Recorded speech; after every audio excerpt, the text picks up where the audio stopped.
Tonight on PBS News Weekend, with new strikes on Lebanon and Gaza, we get the latest on Israel's multi-front war. Then, why a program to give undocumented spouses of U.S. citizens a pathway to citizenship is tied up in the courts. And a new book details the fight to push the Pentagon to adapt to climate change. It adds on to all the other threats we already face, from strategic competition to terrorism, weapons of mass destruction, cyber risks, and now we have the instability of a changing climate that acts as a threat multiplier on top of all those other threats.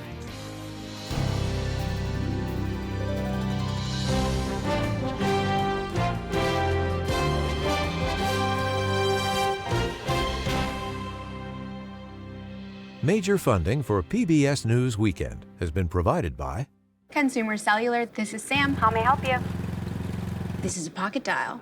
Well, somebody's pocket. Thought I'd let you know that with Consumer Cellular, You get nationwide coverage with no contract. That's kind of our thing. have a nice day.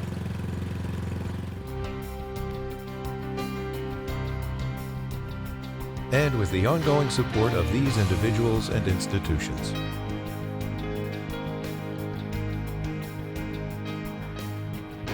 And friends of the NewsHour.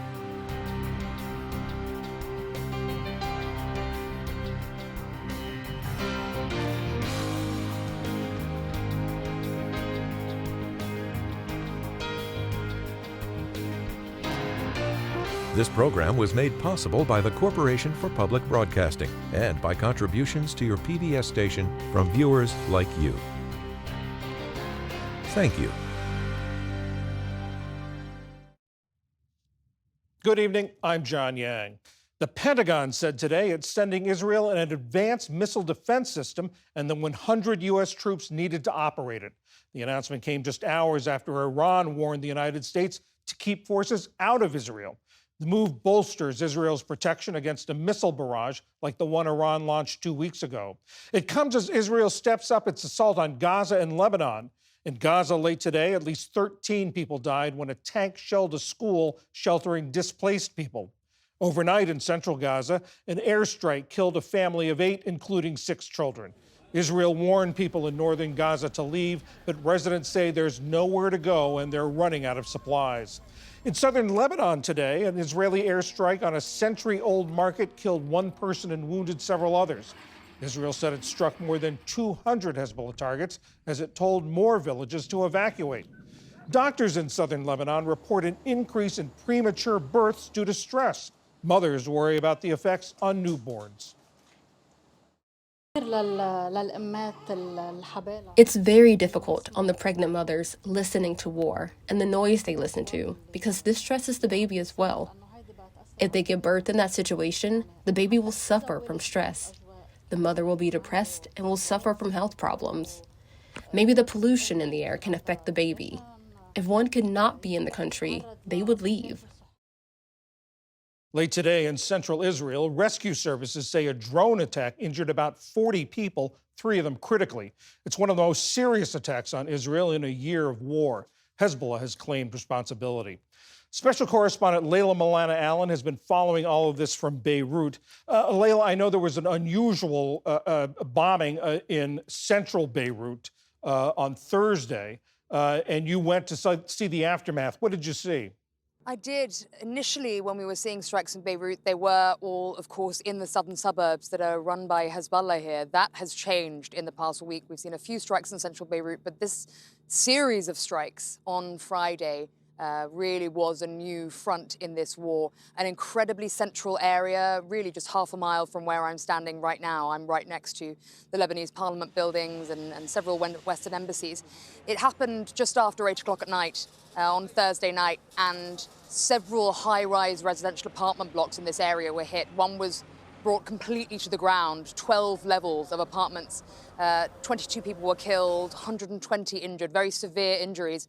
And what made it even worse was that many people who'd evacuated from the south of Lebanon, which was being hit heavily, had come to this area because they thought they were safe there, because nobody ever imagined this area would be struck. The man that Israel says they were trying to target, Wafik Safa, he survived this attack. They weren't able to get him. He wasn't where they thought that he would be, which of course, again, raises questions both over how good their intelligence is, but also whether it's legitimate to target this many civilians to be able to get one Hezbollah operative.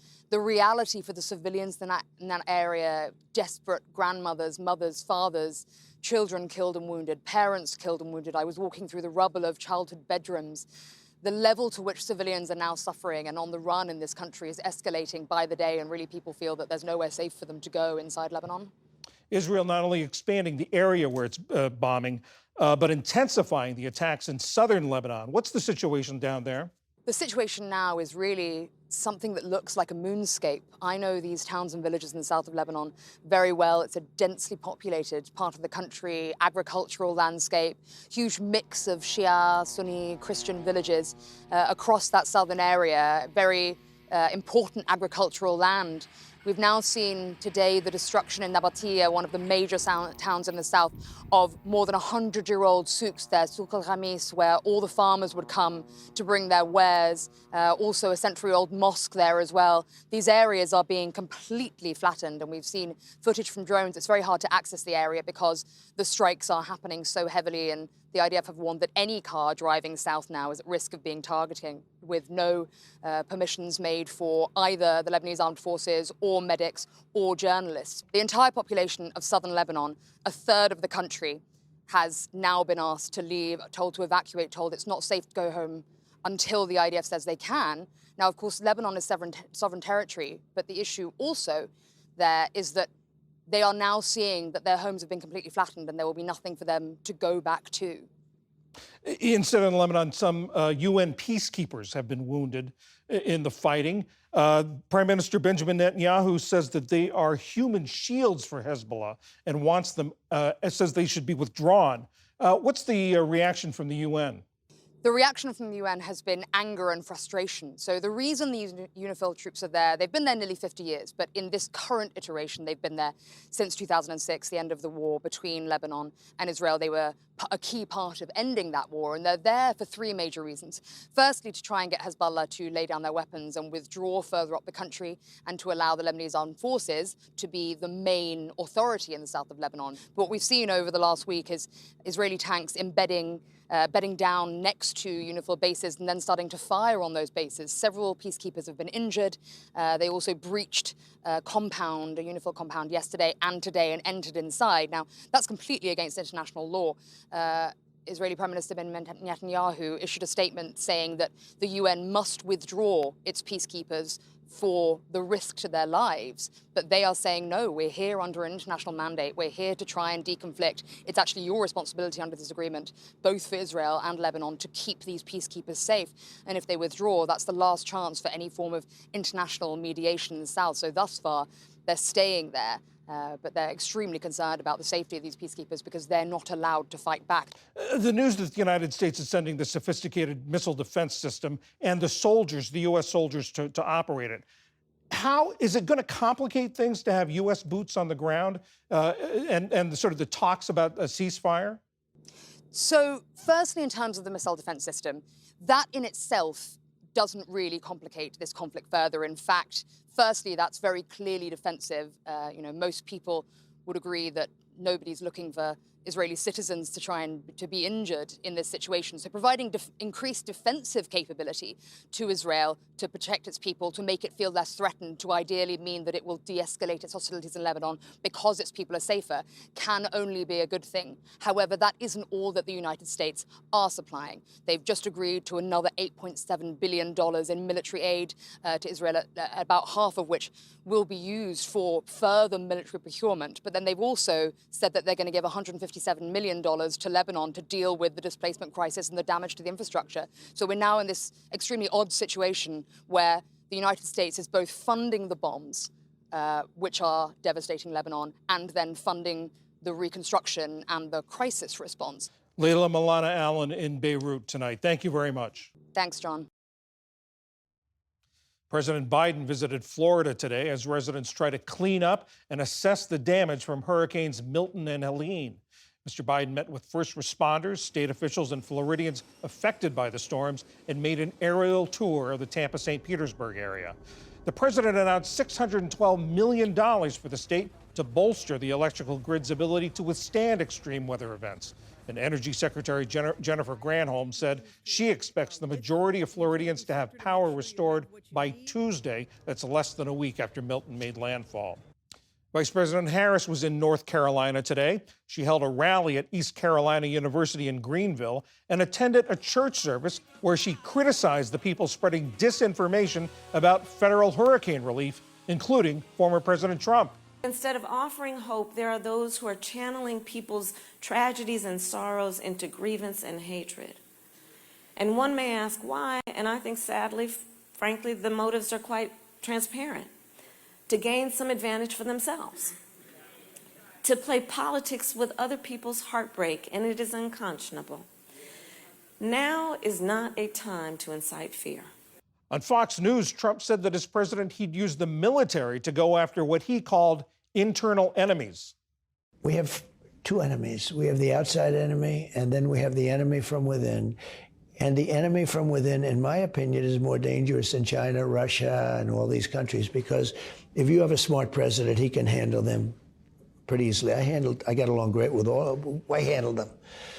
And on Saturday, a Nevada man with loaded guns was arrested outside Trump's rally in California.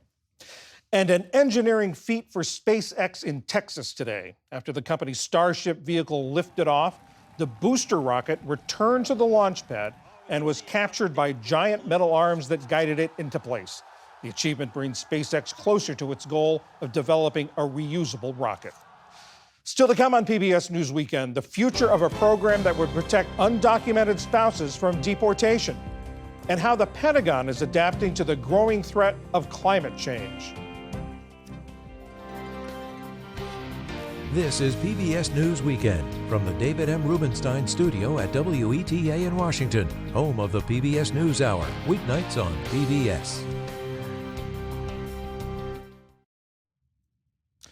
A Biden administration program offering a path to citizenship for up to 500,000 undocumented spouses of U.S. citizens is on hold. That's to give a federal court time to consider a challenge from 16 Republican-led states. The states went to court just 4 days after the Keeping Families Together program went into effect in August. They said it essentially grants immigration amnesty to people who are in the country illegally. A federal court hearing is set for November 5th, Election Day. Ashley Diaz-Avedo is president of American Families United, an advocacy group that backs this program. Ashley, tell us how this program works and how it was before, what spouses of U.S. citizens had to do before. Yeah, thank you for having me. And what this program did was essentially remove the necessity for a spouse of a U.S. citizen to go to their country of origin for an interview. It did not grant anyone else any type of pathway that didn't exist. What it did was take people who have been here for over 10 years, married to a U.S. citizen, and with no disqualifying criminal background, and allow them to process their paperwork here in the United States. Before this program was in place, people were forced to go abroad, and sometimes the wait was long and there was a separation from their spouse. And they even found denials in their home country, and then they were separated and stuck outside of the United States. So it created a real hardship for American families, for spouses like me, to have someone go abroad for this process and then not be able to return home. And some of these spouses have been in the country for a very long time. Absolutely. On average, these spouses have been here 23 years. So working, contributing to the economy, paying taxes, they're your neighbors, the people whose, kids your kids play with. We go to the same churches, shop in the same food stores. What it is, most people don't realize when you marry a U.S. citizen, you don't automatically get a green card and you don't automatically become a citizen. There's a lot of roadblocks and a lot of hurdles in the way, and there are a lot of families that are hurt because of that. Now, there were a lot of people who applied and were approved for this before the court froze things. People can still apply, but they're not approving any new applications. What happens to the people who applied before and were approved before? Now they're able to move forward to the next step, so they can apply for their work permit. And then after a certain period of time, I believe it's a year, they can apply for their green card and go through the process, how they would regularly. The opponents of this say that it's mass amnesty. They say that it encourages illegal immigration. What do you say to that? I mean, that's just silly. If you think about it, by definition, you have to have been in this country for 10 years as of June 17th. So that's not encouraging anyone to come over the border or come to this country. There was a cutoff. If you were in the country for 9 years and 363 days, guess what? You did not make the cutoff. And it's frustrating. But no, amnesty, absolutely not. These are people that already have a pathway. It's just making it a little bit more simple and removing the hardship on American citizens. And your group is backing this. Why? My group represents 1.1 million US citizens whose spouses face obstacles in overcoming or going through the legal immigration system. We are the people that are here to shout from the rooftops that it's not like you see on TV or in the movies. Unfortunately, so many families find themselves separated, living in the shadows in the United States. And this is just something that will make our economy better. It'll make our neighborhoods safer. And it's the right thing to do. These are people, again, that have been here contributing for over a decade at minimum. To apply for this, the people have to go to the government and say, yes, I am in this country illegally. You've got a candidate for president right now who's talking about mass deportations. How does that factor into people's decisions about whether to apply for this? It's a real concern. People have actually decided to wait until after the elections before applying because it is really scary to hear as an American citizen that your family has a target on its back. We really do live like second-class citizens. Nobody can understand the trauma and the fear of just day-to-day life, not knowing if your spouse is going to be taken away, if they're not going to come home. It's hard for regular Americans to understand that thought process and that lifestyle. So it absolutely is a concern. But our hope is that people see the opportunity and they continue applying. We believe that this is on strong legal ground, and it will eventually be successful in the courts, and we'll hope to see some more grants of parole soon. Ashley Diaz-Azevedo of American Families United, thank you very much. Thank you.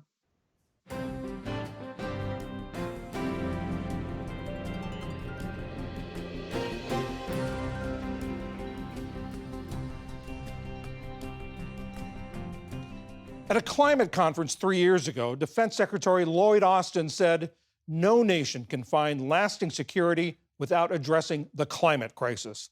That sentiment reflects the Pentagon's 3-decade evolution on climate change. Ali Rogan sat down with a former Pentagon official whose new book chronicles that transformation, both as an eyewitness and as a key player.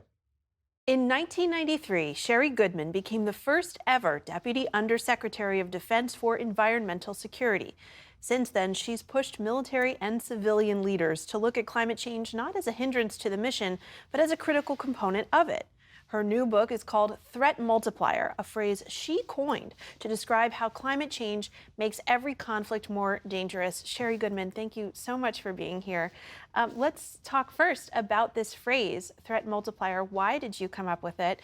And why is it such an effective way to describe climate change's effect on security? It's a way to communicate to a broader audience the impact of climate change as a force for instability in fragile regions of the world and how it affects our security globally, that it adds on to all the other threats we already face, from strategic competition to terrorism, weapons of mass destruction, cyber risks, and now we have the instability of a changing climate that acts as a threat multiplier on top of all those other threats. And you really viewed this evolution through your career. When you started, the military was much more focused on its impact on the environment, things like cleaning up waste, mitigating pollution. And over your career, it seems like the military's really shift to be focused on the environment's impact on it. What has it been like witnessing that evolution? I've seen the military go from being seen as first an environmental laggard to today being seen as a climate and clean energy leader. And you're correct, in the 1990s, at the end of the Cold War, It was a lot about cleaning up messes in the wake of a new era of stronger environmental practices and working to correct problems of the past. But it's also very much about the future. And the future is all about the changing climate. So now we see how a changing climate affects the mission, the ability to perform that mission anywhere around the world. There are a number of hot wars around the world right now, from Sudan to Israel-Gaza to Ukraine-Russia. How does climate change act as a threat multiplier in those sorts of conflicts? Well, in drought-stricken regions of the Middle East and North Africa, climate-driven drought sends farmers and herders to the cities where they then can be recruited by terrorist organizations. So we say it's a petri dish for terrorism. In an increasingly open Arctic, because of climate change and rising global temperatures, we now have a region where Putin sees this as a toll road for transportation from ports in Asia to ports in Europe. And China eyes this as a new region with shorter shipping routes. So this is an era previously characterized by cooperation that is now increasingly about competition. You've noted how the military has really come around to incorporating climate change into its planning. What are some instances where they've really done that in impactful ways? Well, the first I would say is we now have climate war games happening in every region of the world with every combatant command. The second dimension of this is we think very seriously about resilience for military bases and for troops, because we can't operate if the base is flooded, or we have to fly the aircraft off in a hurricane because the winds are too strong. And then third, it's about the energy transition. How do we move to net zero and still be a militarily effective force? One of the things that I found the most interesting in the book is how different military bases are becoming their own islands of energy independence and resilience. Can you talk a little bit about some of those efforts that are taking place base by base? The military has an effort to be net zero by 2050.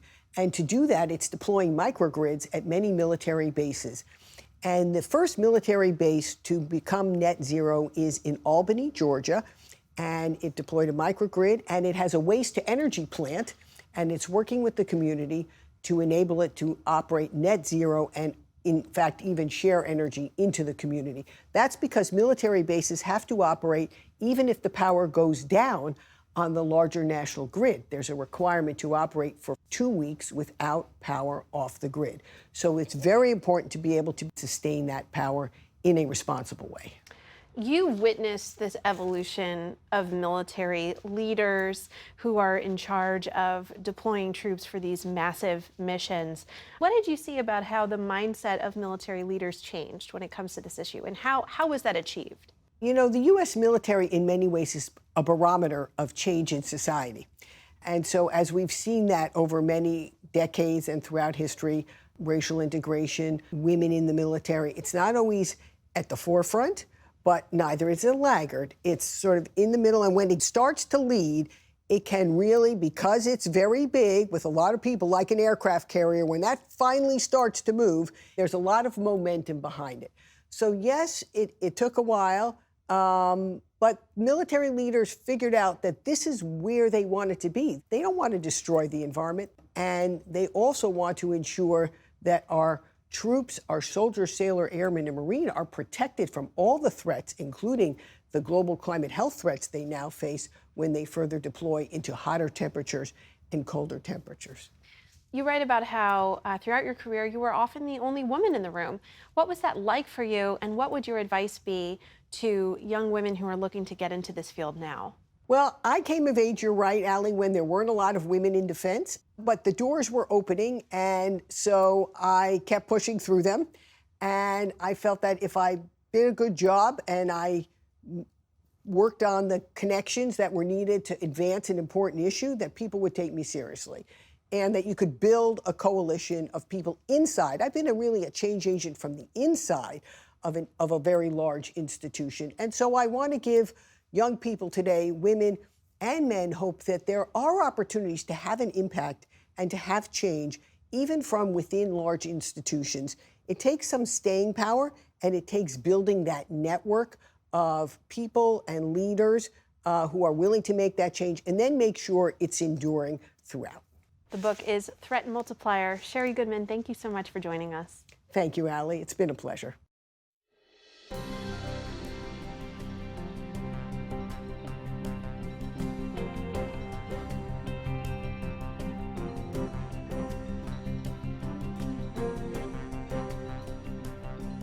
On the latest edition of PBS News Weekly, a year after the October 7th attack on Israel, an in-depth look at how the wars changed the region.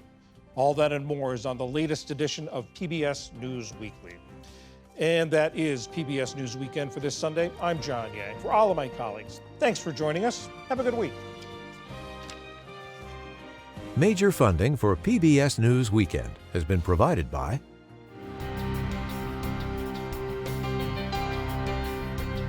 and with the ongoing support of these individuals and institutions.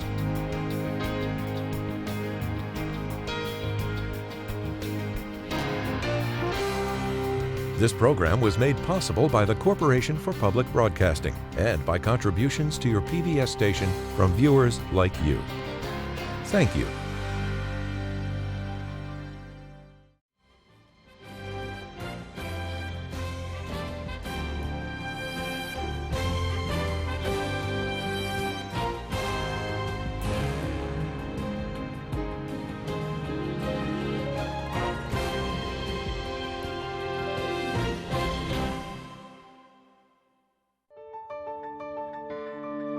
You're watching PBS.